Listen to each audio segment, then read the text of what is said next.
बीड जिल्ह्यातील येश ढाका या वाल्मिक समाजाच्या तरुणाचं क्रूर हत्याकांड झालेलं आहे। आज मी त्याच्या कुटुंबाची भेट घेतली।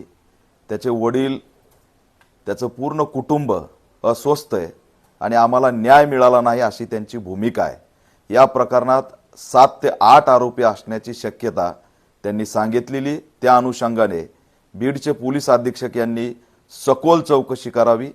ही घटना कशी घडली, या घटनेचे पाळमुळं सर्व या ठिकाणी त्यांनी तपासले पाहिजेत अशी ऑल इंडिया पॅंथर सेनेची मागणी आहे। गृहमंत्र्यांनी सुद्धा या प्रकरणाची गांभीर्याने दखल घ्यावी। महाराष्ट्रामध्ये वाल्मिक समाज टार्गेट होतोय, हे दुर्दैवी आहे। अशीच घटना लासलगावला घडली आणि ही बीडला सुद्धा घडली। त्यामुळे ऑल इंडिया पॅंथर सेना मागणी करत आहे SIT आणि CID मार्फत या प्रकरणाची चौकशी झाली पाहिजे। फास्ट ट्रॅक कोर्टाच्या माध्यमातून आरोपीला फाशी झाली पाहिजे अशी सुद्धा या ठिकाणी आमची मागणी आहे। बीडमध्ये वाढत चाललेली गुन्हेगारी ही अतिशय चिंताजनक बाब आहे। या तरुणांना शस्त्र कोण पुरवतंय? या बीडच्या तरुणांशी बाहेर राज्यातील, बाहेर जिल्ह्यातील काही टोळ्या कनेक्ट आहेत का?